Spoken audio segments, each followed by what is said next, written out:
Just a couple of highlights from the first reporting period. We were awarded the contract on February 14th of this year. The first reporting period covers the first 3 months of our tenure here. That is from February 14th through May 15th. And the report that's coming out is covering that period. We had a month to produce the report. We shared it with the parties to vet it for any errors that there might be factually in the report, and it will be published on the 13th of this month. During this period, we had significant engagement with stakeholders in the process, from city participants, including APD, AFR, the City Attorney's Office, the City Manager's Office, and the Civil Service Commission. We also met extensively with the Attorney General's Office. We have included in this monitorship, and this is very unique for monitorships, we have included the unions, the Police and Firefighters Union, in this process. We have met with the Public Defender's Office, with the Sheriff's, Public Safety Committee of the City Council, and extensively with community members. We have established a once-a-month meeting with all of these stakeholders and parties. As I mentioned, we have established the Community Advisory Council. We have established a self-assessment process in which the relevant city agency self-assesses how it is doing with respect to a particular mandate. We had our first town hall meeting. We have conducted a community survey, which is published in our report.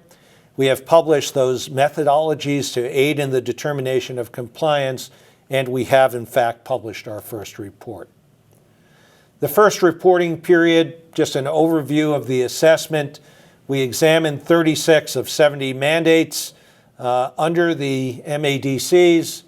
9 were in substantial compliance, 8 of which dealt with the use of ketamine and chemical sedatives, 1 of which dealt with the Civil Service Commission hiring an expert.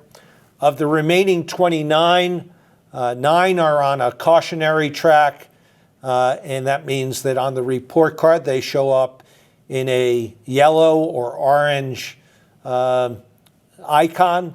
And that means that we have a concern with respect to that track, and that is dealing mostly with issues of governance over the development of policies and procedures and training relative to the APD. We are working diligently with them to resolve those issues and feel confident that they will be resolved in the near future. In addition to those items, there were 20 items that remain that were in various stages on track with our expectation moving towards substantial compliance. And then there were 3 focus issues. The first focus issue dealt with the termination of Chief Wilson. First of all, we want to thank her for her service. She spearheaded extreme cooperation with the monitor and the monitor team. We thank her for that. But we have been involved in monitorships where chiefs, frankly, come and go, and that is the natural progression of the reality of the situation with chiefs in American policing today. But the monitor is here to stay for my term. I will be here for the 5 years, and we will work with whomever is in that particular seat to make sure that the mandates of the consent decree are carried out. We had a terrific relationship with Chief Jewell and continue to have that relationship, but while he was serving as interim chief, and that continues with Chief Oates as well. But while Chief Wilson was in that seat, there were a number of significant efforts that were undertaken before we even arrived on the scene. They included the new way, the establishment of the community relations section the Community Police Task Force, and the Chief's Youth Advisory Team. And just when we got here, there was Aurora Youth Night, which was a fantastic success by all accounts. In a second focus issue, we look at systems that are designed to best ensure best policing practices. And those include enhanced first-line supervision, early intervention systems, internal affairs and civilian complaint investigation processes, the disciplinary system, data analysis, performance evaluation, customer service feedback, audit and inspection, and post-incident review. And we took an incident that occurred back on May 15th, 2021, to use as an example of first what can go wrong when the systems don't get it exactly right, but more importantly, what can happen under those same circumstances when the systems correct themselves and ultimately do put an officer on the correct path. So we are very, very happy that the officer who was involved in that May 15th incident has had the additional training and the additional mentoring that was necessary in order to put them back on the right path. Areas of the consent decree, there are multiple areas that we examined, the first of which is policies and training generally. And these policies and training, the general aspect of them is that both APD and AFR must work continuously to ensure that the policies are consistent with one another and that there's an appropriate system for violation of those policies. There were 3 mandates in this area that we reviewed during this reporting period. I talked a little bit about the lack of governance and how we're working on that with APD. And we expect that that will be addressed not only through our work, but also through the work of the CJI, which has been engaged to help in this process as well. The next area that we looked at was addressing racial bias in policing. And here the Attorney General, in its investigation, found that there was a pattern and practice of race-based policing. The consent decree, again, with the city agreeing to certain reforms in this area, calls out certain standards and expectations that are required in this area, better tracking for outcomes, and improved training. We assessed 11 mandates in this area. We found that each of those mandates were being moved forward in line with our expectations.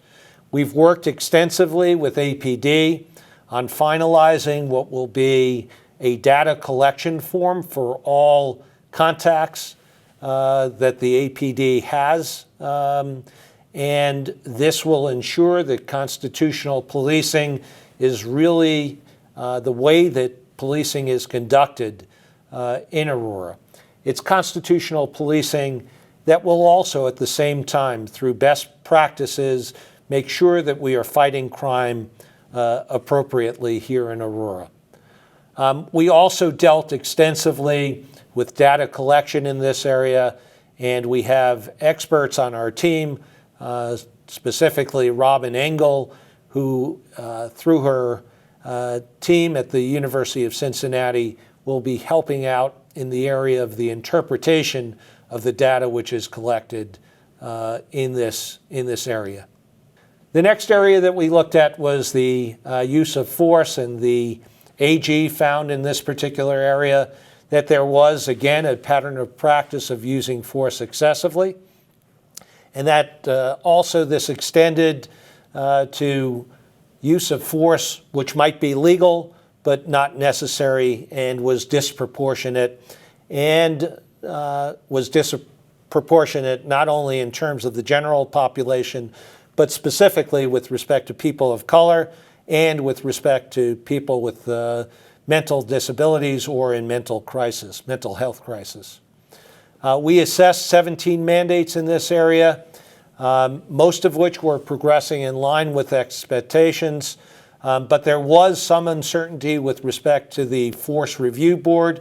And again, in this area, we are working closely with APD to make sure that the Force Review Board, which reviews level 2 and level 3 uses of force, is being as critical as is necessary in order to ensure that there are appropriate remediations, non-disciplinary remediations for the most part, to correct behavior of officers who can be doing it better out there.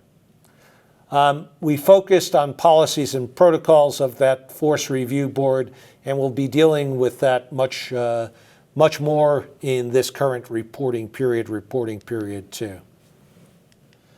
The next area of the consent decree that we were dealing with was the documentation of stops.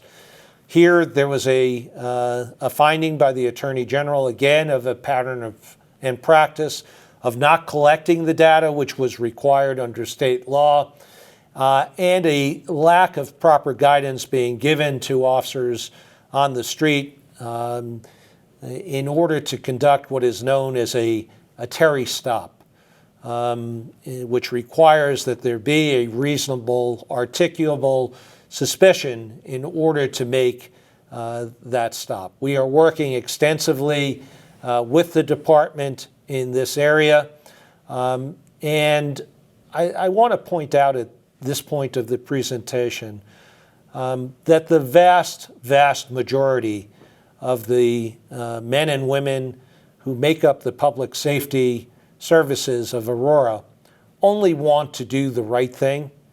And when they stray, it is most often because of inadequate policies, inadequate training, inadequate supervision, inadequate accountability. Those 5 pillars, if you will, of policing.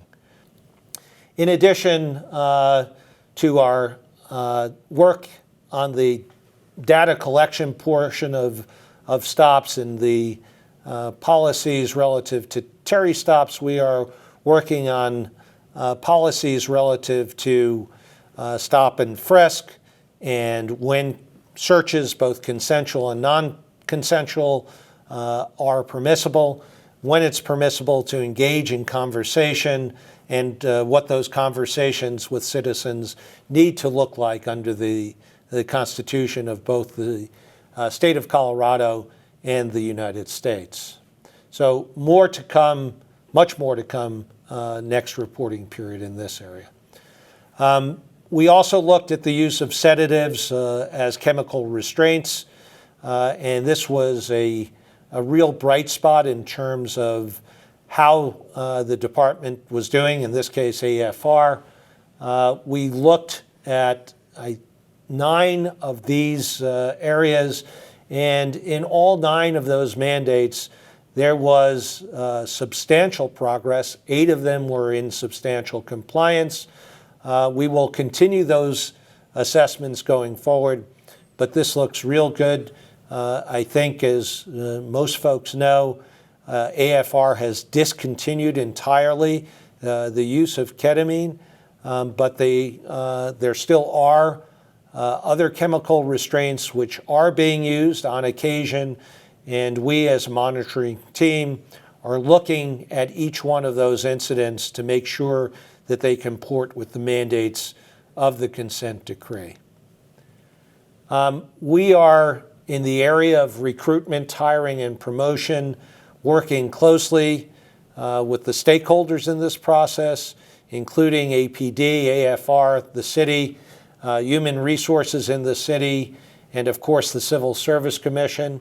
We have done a deep dive on the hiring practices, and our goal is to make sure that, number one, the men and women of both departments reflect the composition of the city of Aurora in terms of diversity, but at the same time, that they are the best folks that we can get for the jobs that they are performing. So that is our task.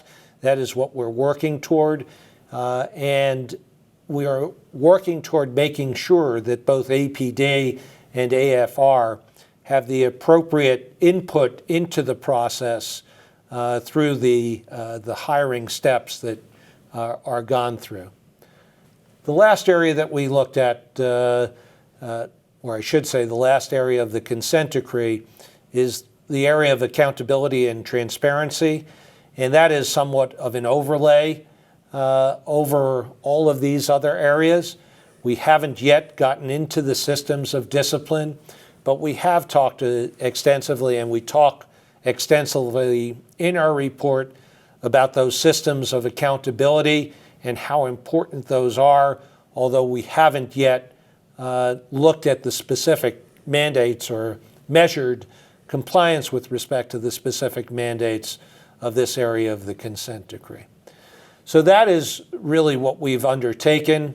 What I'd like to show you now is just the report card and the rubric that we use for scoring. These are Harvey balls, as they are called, and we use a red, yellow, and green. Green is all is good, yellow cautionary, red there is trouble and we need to solve, and then the degree of completion of the ball itself is an indication of how far the department in question is toward achieving substantial compliance. So that's an overview of where we are, what we've done in this first reporting period.